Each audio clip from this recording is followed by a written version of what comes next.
Okay, here we are. It's me, Craft Dude, and we are going to do some tie-dye. We're going to do two different styles of tie-dye today. One is the regular tie-dye that we always do at camp, and the other is called reverse tie-dye, where you take a colored shirt and you use bleach to do the tie-dye pattern. So the first thing we're going to do is we're going to set up our t-shirts, and the way we do that is we lay it out.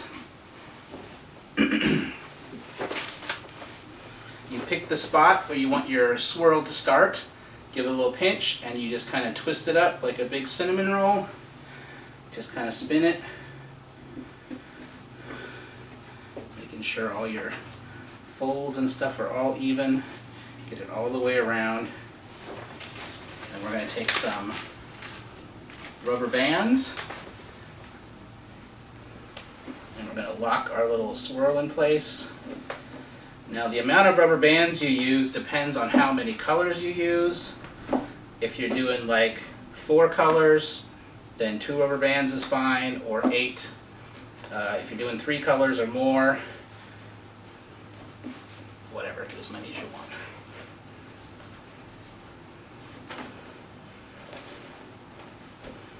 So I'm only doing 2 colors today, so I'm going to do 4 rubber bands to give myself 8 sections, and then I'll kind of alternate sections.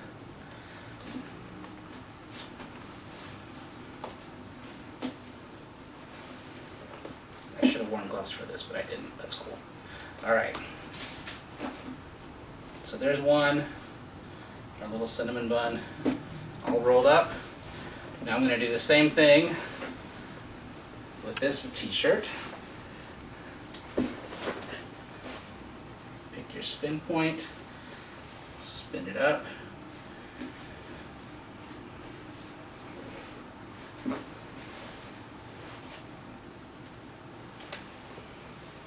Get our rubber bands going around here.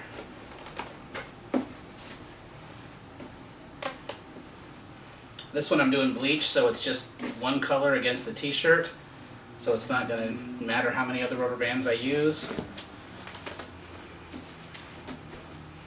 As many as you feel like it takes to get your edges all tucked in here.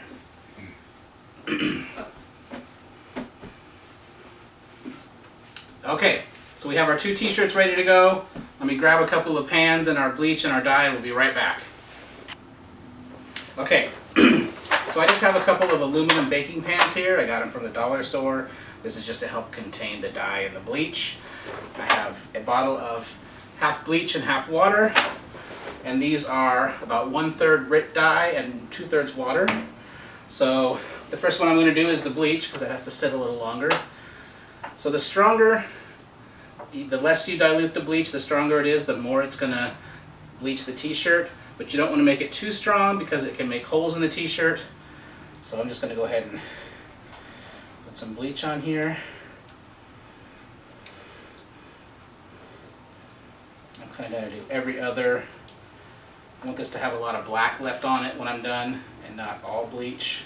You can see it's already starting to kind of turn. And some t-shirts, the super dark ones, they might turn orangish.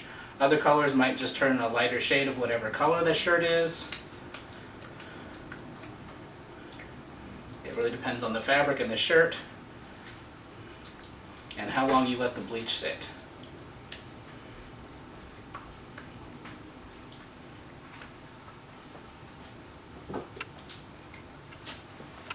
Flip this over, do the same thing to the back. Make sure I'm getting the same sections as I did on the front side.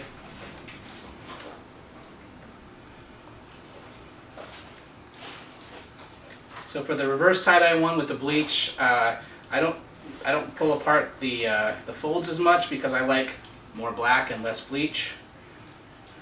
If you want it to be more bleachy, go ahead and get it all in there. Alright, this bottle's empty, so that one's going to be done. Alright, so now for the color, I have 2 different colors. Got a purple and a blue. So I'm going to start on one side. And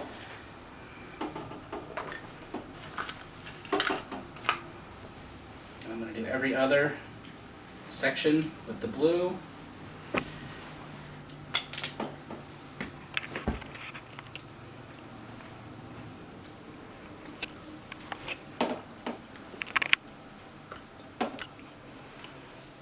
pull apart some of these folds so you get, because I like a lot of color in there. Definitely should have worn gloves.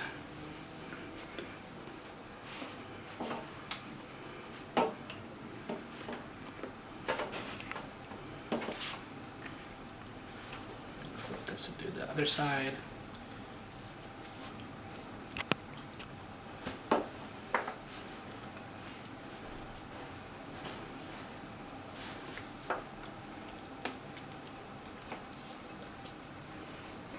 Don't worry if it looks like it's making a mess, that's totally fine.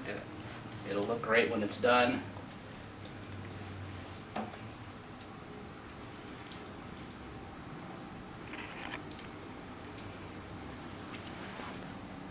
Let's go ahead and move on to this purple.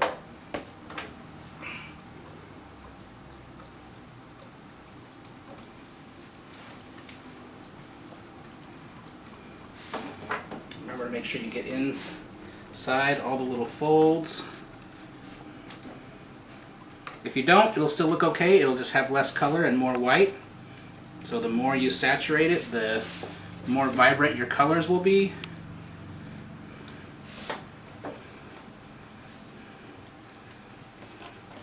Let's flip this and do the other side.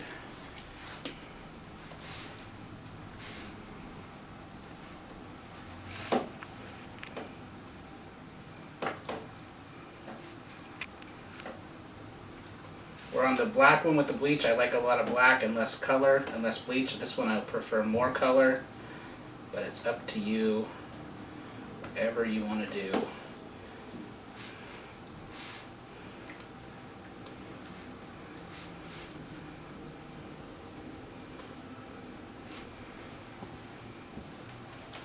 I'm going to make sure I get it in all these cracks here.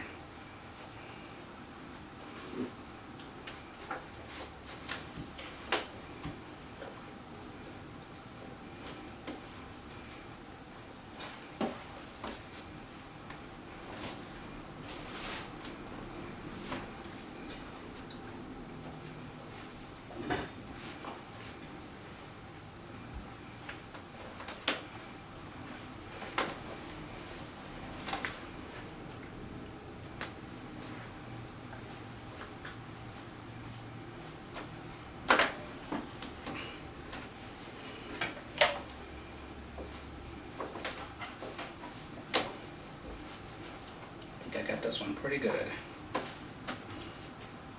Okay.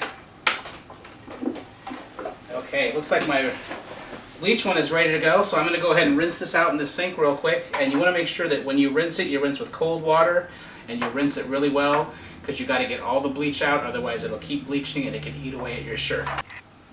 Okay, so I finished rinsing out my reverse tie-dye shirt, and you want to make sure you keep rinsing it until the water runs clear. If you have a rinse cycle on your washing machine, you can do that too. But just make sure you get all the bleach rinsed out, because you don't want it to keep eating away at the shirt.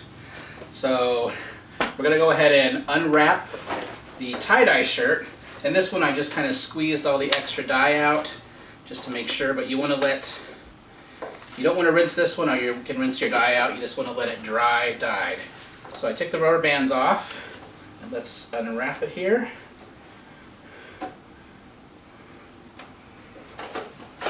Face front. And so there is your regular tie-dye. Lots of color. Again, I said I don't like a lot of white, so I put a ton of dye on it. If you do less dye, it'll have more white, but that's up to you. So there's that one. This one I'm just going to hang it on a hanger until it's fully dry, and then I'm going to wash it and dry it again. So let's go ahead and undo the reverse tie-dye.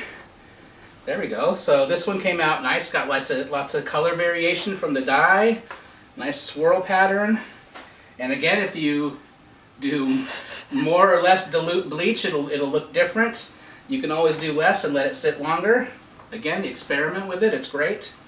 This one I'm going to go ahead and wash and dry again, just to make sure that sets and all the bleach is gone. But that's it. That's our tie-dye. Thanks for joining me, and have fun.